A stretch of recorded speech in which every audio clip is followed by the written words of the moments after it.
आप कभी दिल्ली में आएंगे तो मैं आपको एक कप चाय भी नहीं पिला सकता, मैं ओपनली कह रहा हूं। इसलिए मुझे तकलीफ इस बात की है कि इस युद्ध में जो कुछ जीत करके हम आगे भी लाते हैं, लोगों की उदासीनता, लोगों का सोना, कभी कभी ये मायूस करता है हमको कि हम इस लड़ाई के लिए भी आपसे कुछ नहीं मांगते हैं, न किसी पे एहसान करते हैं।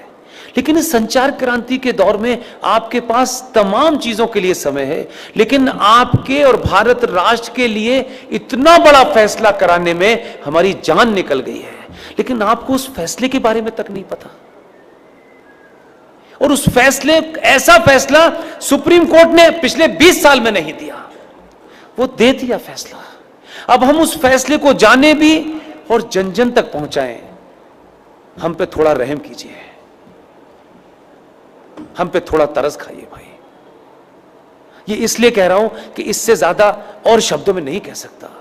2018 में सुप्रीम कोर्ट के अंदर जस्टिस अरुण मिश्रा जी, जस्टिस अमिताभ राय साहब इतना बड़ा फैसला दिया है, लेकिन उसकी 90% लड़ाई मुझे और आपको लड़नी है।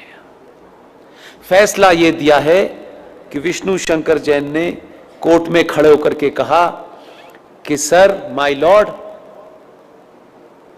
देश के स्टेशन हो, बस स्टैंड हो, सड़क हो, एक्सप्रेसवे हो, जितनी भी सार्वजनिक जगह हैं इस देश में, हर सार्वजनिक जगह के ऊपर मस्जिदें बनी हुई हैं, मज़ारें बनी हुई हैं और बेतहाशा बनी हुई हैं। सड़कों के बीचों बीच में पीर बाबा मर गए हैं, कहीं स्टेशन पे मर गए हैं, कहीं छत पे मर गए हैं, यानी फ्लाईओवर तक पे भी पीर बाबा मरे हैं।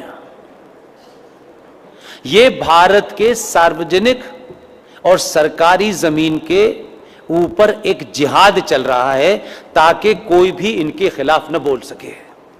सुप्रीम कोर्ट के दोनों जजों ने हमारी पिटीशन को सुना और लंबी चौड़ी बहस नहीं की।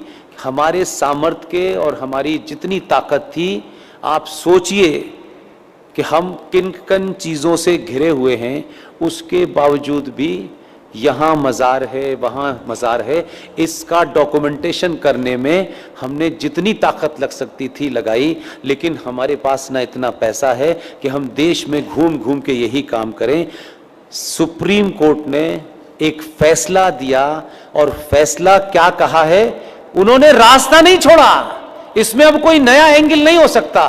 2018 में माननीय जज साहब जस्टिस अरुण मिश्रा जी, माननीय सुप्रीम कोर्ट के जज साहब अमिताभ राय साहब ने यह कहा है कि राज्य सरकारें पूरे देश में अपने अपने स्टेट में जहां भी सरकारी जमीन पर इल्लीगल स्ट्रक्चर बने हैं, उन्हें तत्काल प्रभाव से डिमोलिश करें और इसकी रिपोर्ट हाई कोर्ट में जमा करें।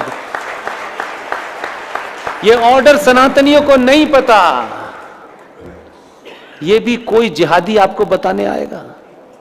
आपको अपने फायदे की भी चीज पता नहीं है, शत्रु का भी पता नहीं है भाई, तो कैसे समझाएं? घर घर जाके समझाने की हमारे पास ताकत नहीं है। इसके लिए मैंने अभी हल्द्वानी के अंदर एक मुहिम शुरू की और आपके यहां आने से पहले कर्नाटक में बीदर में रात के 1 बजे सभा में मैंने कहा, और आपसे विनती करता हूं, आप अगर कहें तो हाथ जोड़ दो, मैं हाथ भी जोड़ने के लिए तैयार हूं कि पुष्पेंद्र कुलश्रेष्ठ, क्योंकि वही एक चीज वेरीफाइड है और वेरीफाइड नहीं है। आप अपने शहर में जाएं, पिकनिक पे जाएं, आपको इतनी सेल्फी लेने की आदत है, अच्छी बात है। जहां भी जाएं, मज़ार आपको, मस्जिद आपको सड़क पे कहीं नजर आए, कार बराबर में रोकिएगा, उसके साथ बैठ कर के एक सेल्फी लीजिएगा।